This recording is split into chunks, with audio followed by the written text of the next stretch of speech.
have a hard time saying no to people?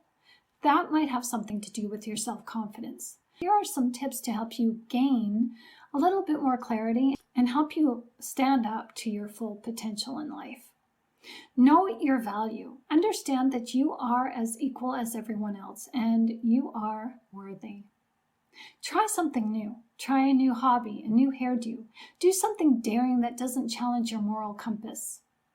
Prepare yourself ahead of time in those difficult conversations.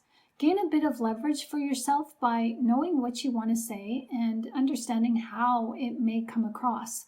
Practicing in front of a mirror always helps. Never apologize for being yourself. You do not have to justify your actions or opinions to anyone else. Be mindful of your negative self-talk. Be direct and to the point.